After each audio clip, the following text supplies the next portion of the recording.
안녕하세요. 오늘 기사가 하나 떴는데 제가 이제 한국 기사에서 보고 이거 영자 기사를 다시 한번 찾았어요.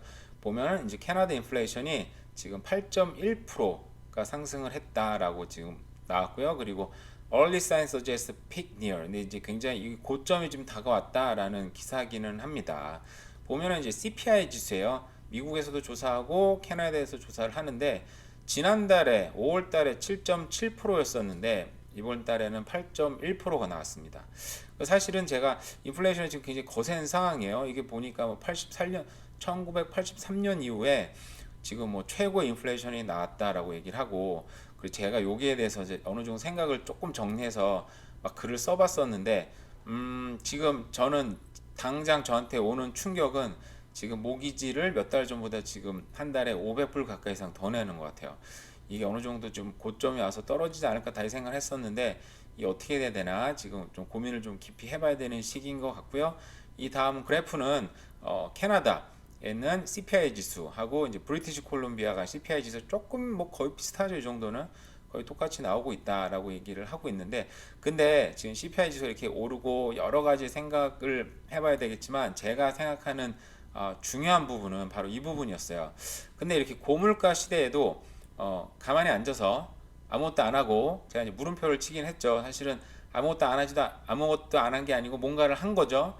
그리고 그렇게 해서 돈을 버는 사람들이 있는데, 사실은 이게 눈에 보이는 실제적으로 보이는 돈은 아니고 체감하기 쉬운 돈은 아니에요. 사실상 이런 고물가 시대에서 가만히 앉아서 사실상 돈을 더 늘리는 사람들, 자산의 가치를 더 늘리는 사람들이 있습니다.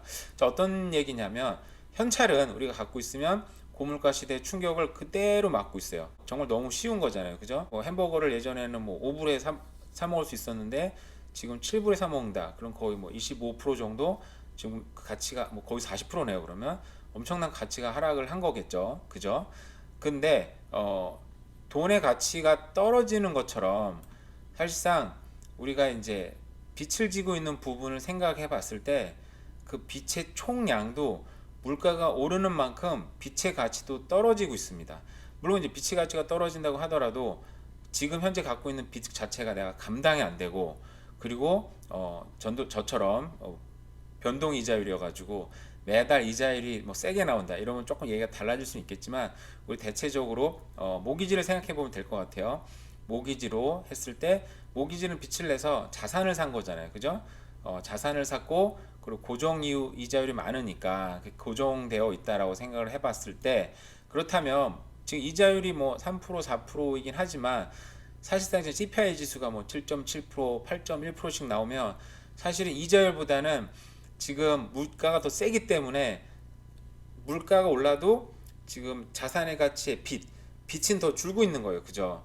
근데 내 자산의 가치는 지금 좀 떨어진다고 하지만 사실상 뭐 그동안 오른 부분도 있다 보니까 사실은 굉장히 자산 가치가 늘고 있다라고 하는 거죠.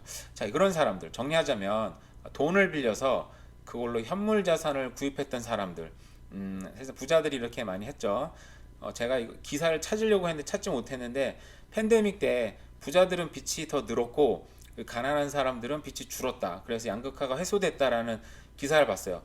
그럴 수가 있나 그래서 저서 기사를 봤는데, 제가 기사를 다 찾지는 못했지만 보니까 부자들은 빚이 늘었는데 결국은 모기지가 늘었더라고요.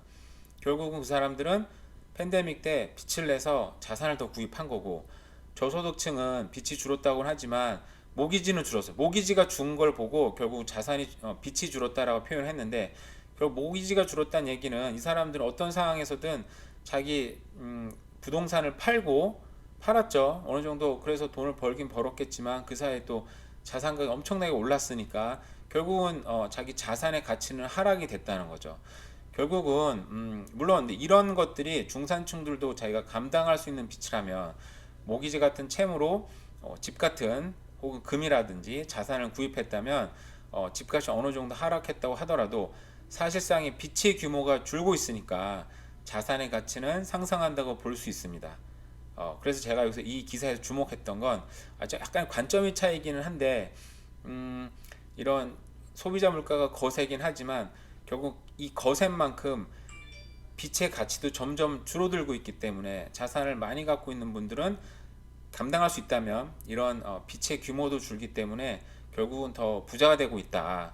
그래서 이런 관점의 차이가 정말 부자를 만드는 굉장히 중요한 차이인 것 같아서 이걸 한번 좀 생각해 봤으면 어떨까 싶어서 비디오를 켜고 만들어 봤습니다.